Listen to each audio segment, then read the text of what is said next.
Hello, another video. I did say I wasn't going to do another one, did I?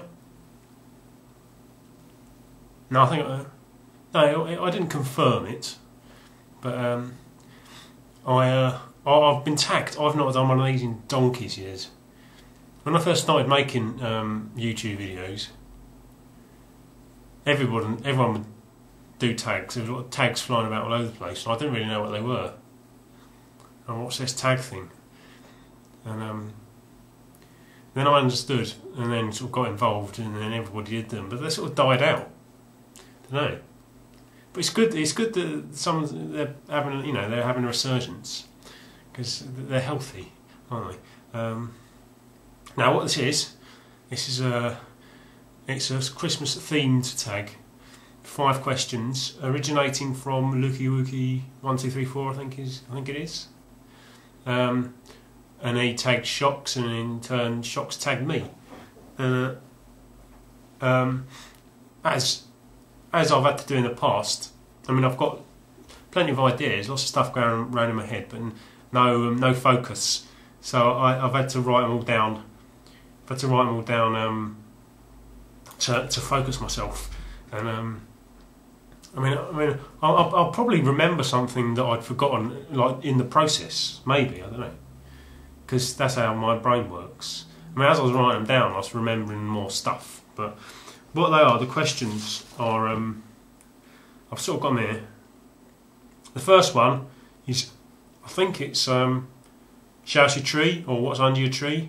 And now, because of the way I film, I've got my video camera, which doesn't work as it should. So the only way I can use it is by hooking it up to the hard drive and essentially using it as a webcam. So what I've done, I've taken a photo of my tree. It's now daytime now, but I took it last night. And obviously when it was dark, so you could see in its full effect of which lights, coloured lights. So I'll put that here now.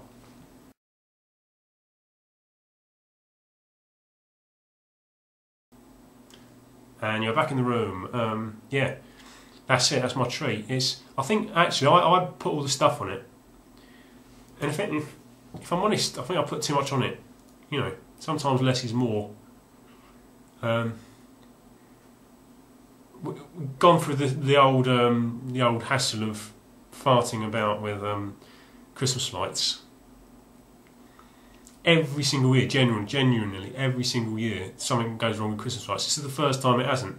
Last year, I think we had these Christmas lights that would look good when you turn them on, but then day by day they'd fade until they were barely there. But sometime after Christmas, I don't know if they got chucked away, but they may well be on the tree now. But then we bought some others, so now we've got two lots of lights on that one tree.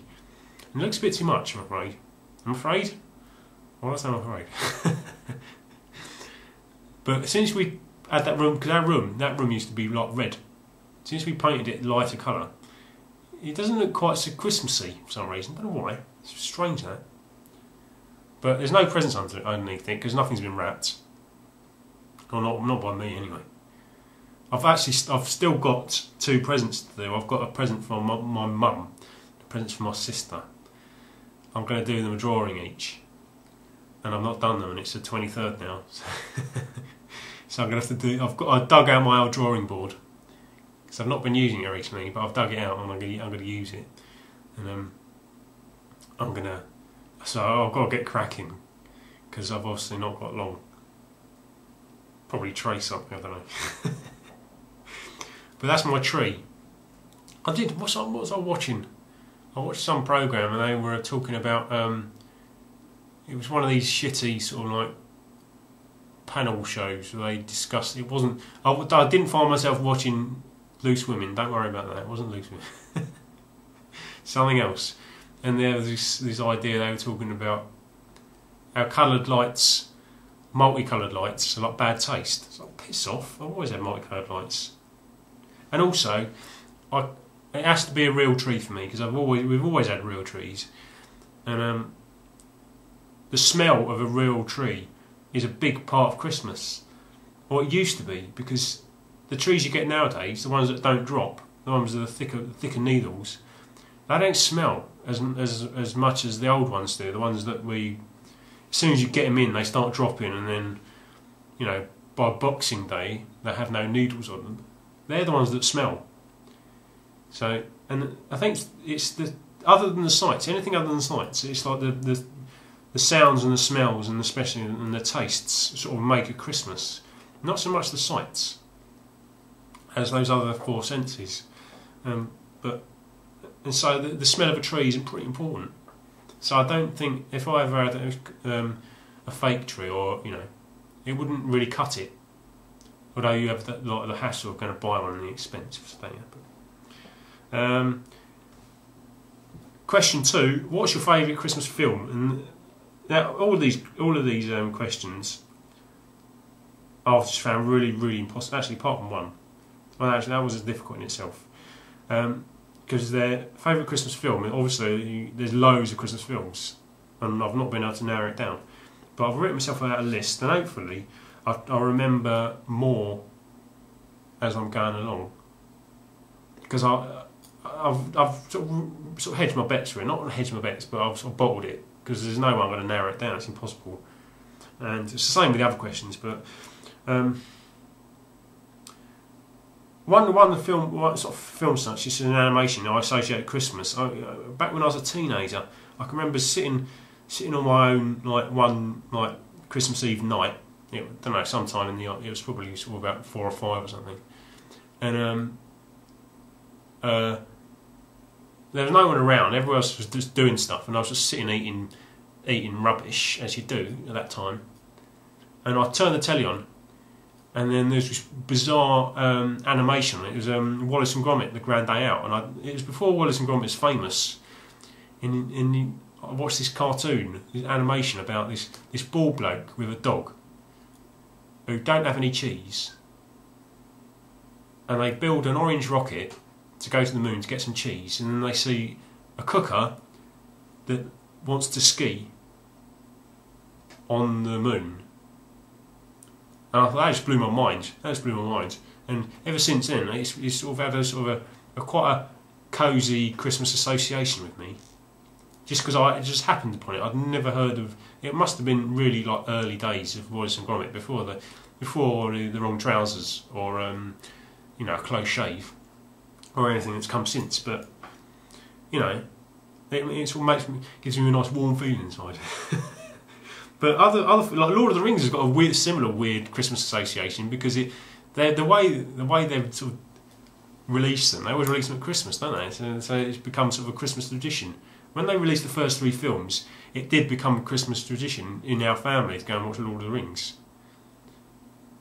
You know, because my mum back then used to work up in the city, in the Barbican, for the City of London, and it was like me, my sister, and my mum, and a load of other people would all meet up and go and watch the new Lord of the Rings film at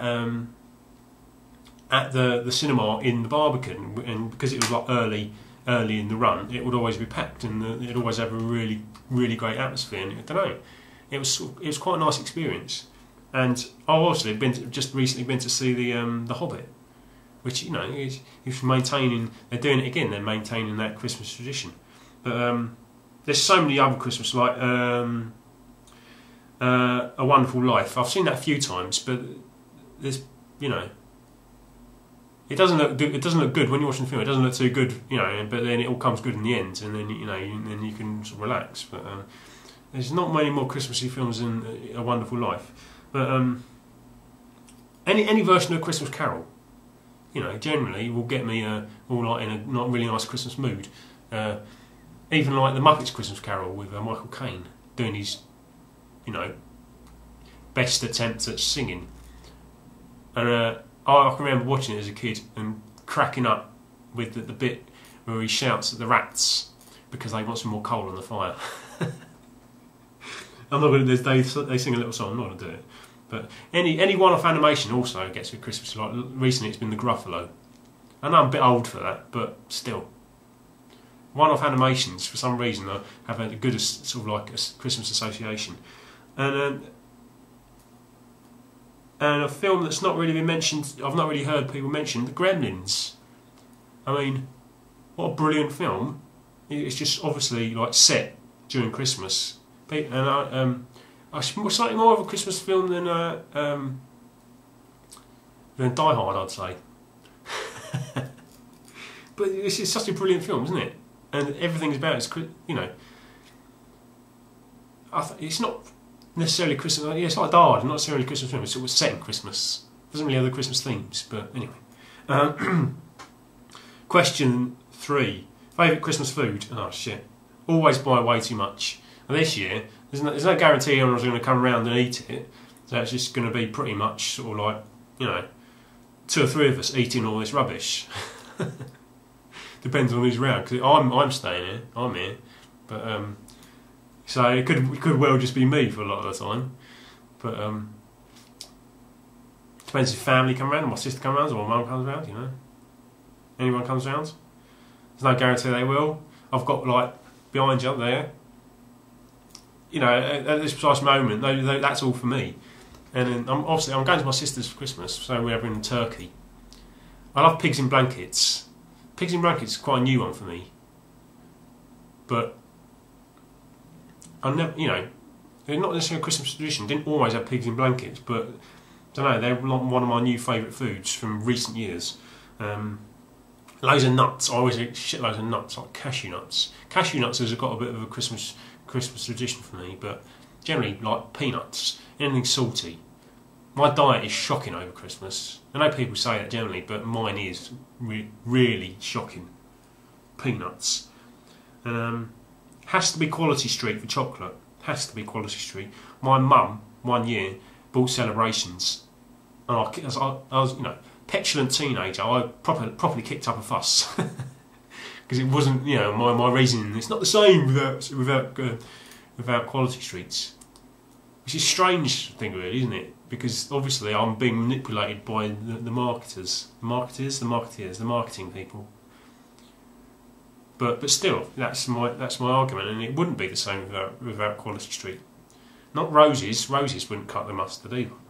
And another thing, raspberry truffles. That's one of my very, very earliest Christmas memories, Christmas foods, was my dad, because we used to live in Essex and we moved when I was 4.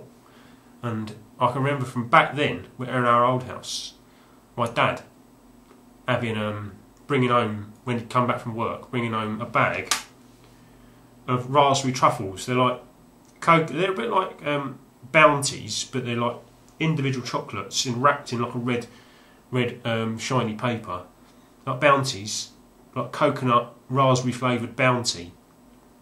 And for some reason, I've always associated them with Christmas, and don't often see them.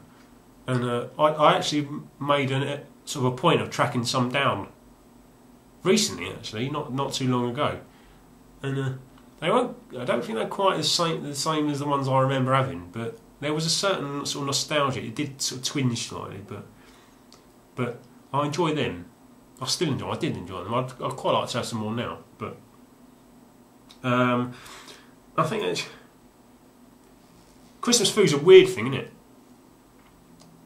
Because my sister, like I said, I'm going out to my sister's for Christmas, and she's been with her boyfriend for 2 or 3 years now. And the first Christmas we all spent together with him and his family, they've got their traditions and we've got ours, and I'm assuming everybody else has got theirs. And so when you put two, you get like weird like traditions that seem weird to each other but normal to everyone else. Normal, you know, like his family, they're from the East End, and they eat like loads of shellfish after Christmas dinner. Just, you know, sort of sometime in the evening. Like shitloads of shellfish, and I can't stand fish. I'm not a fish lover, but they like, because they get like cockles and mussels and all that rubbish. And that just seems bizarre. But you know, oh well. And that's food. Christmas game This is probably the one that I had the most problem with, because I don't really sort of associate Christmas with video game playing. I mean, I did play them in the past, but the only one that I can remember playing or getting at Christmas and playing solidly was Time Crisis. I think others I don't really remember sitting down and just playing like really solidly. So Time Crisis doesn't really have like a Christmassy association, but I can remember that was the only real game I can remember getting and playing solidly at Christmas. And I think they're missing a trick, really. I mean, there was that. Obviously, there's Christmas Nights, Into Dreams, but I think someone's missing a trick, not making more Christmas video games, because they do it with films, they do it with songs, they do it with television, they do it with food. I mean, why not video games? Is there like a different? Is it more difficult to apply? I suppose once you've got a game, you keep it and you don't buy any more. Maybe downloadable Christmas games. Downloadable Christmas games, or one-offs, or you know. But that's a bit of a rubbish answer. But Time Crisis is more one Christmas association. It's not necessarily my favourite game to play at Christmas, but it has a certain sort of association with Christmas.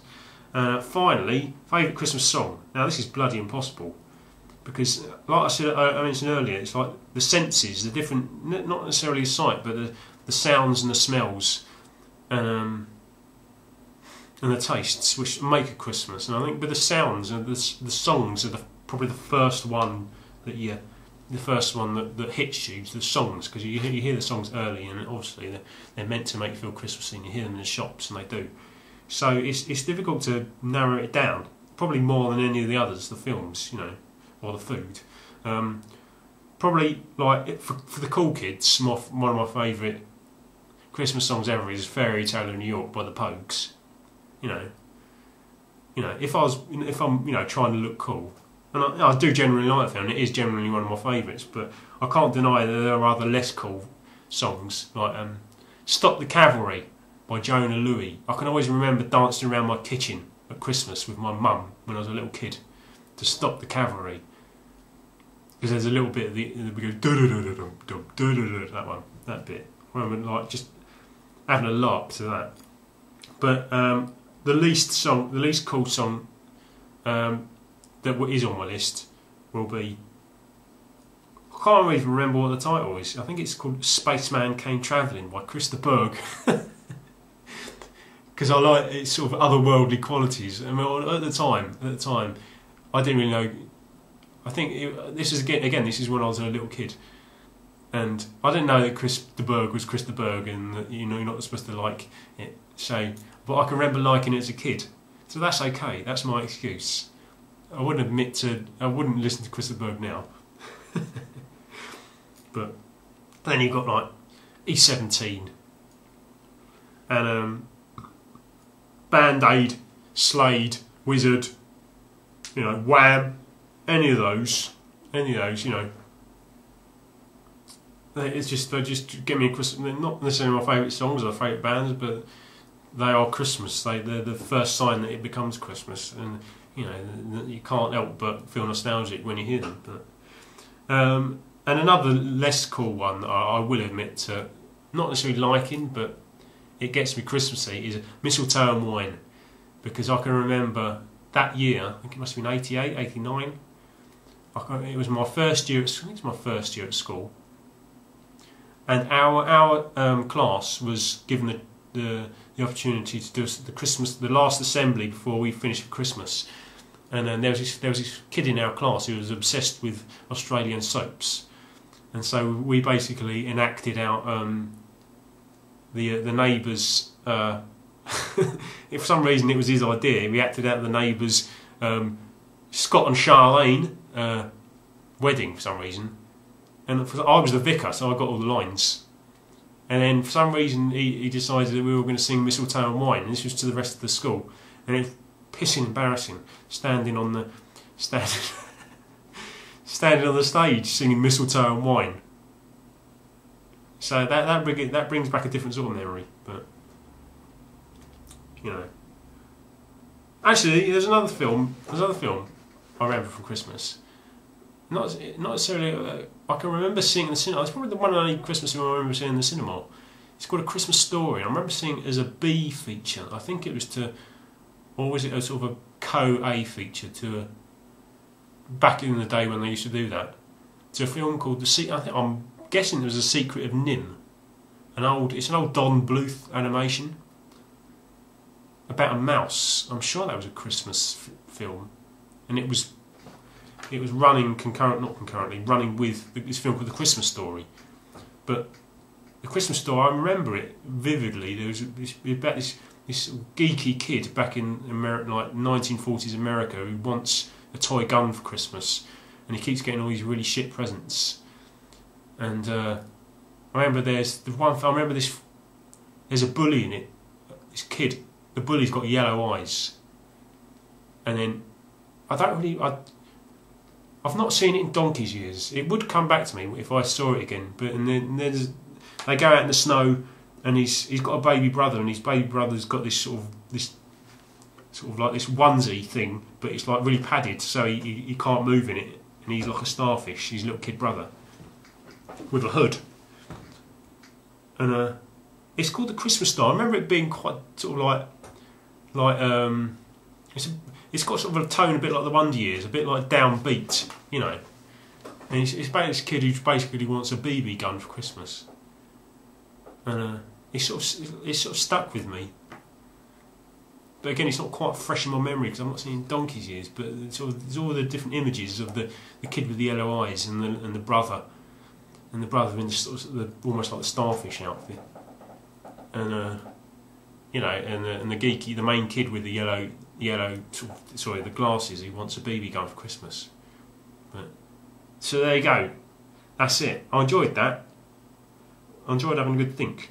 I'm going to wait until it's dark and film a bit more, because I've actually got a secondary tree here behind the camera. You might have seen in my earlier video, and I've put some lights up on the wall as well, so I'll show you them. But it's too light now to film, and I'm going to have to wait until it's dark. So I'll film a bit more and put it on after I've finished this. So that'd be nice, wouldn't it? I'm going to tag two people. It's getting a bit close to Christmas, so I'll understand if you haven't got an opportunity to do it. I've thought of a few other people, but actually no, 3. I'm going to think of 3. Whether watch it or not to see been tagged, I don't know. But I'm going to tag Pete Snestastic,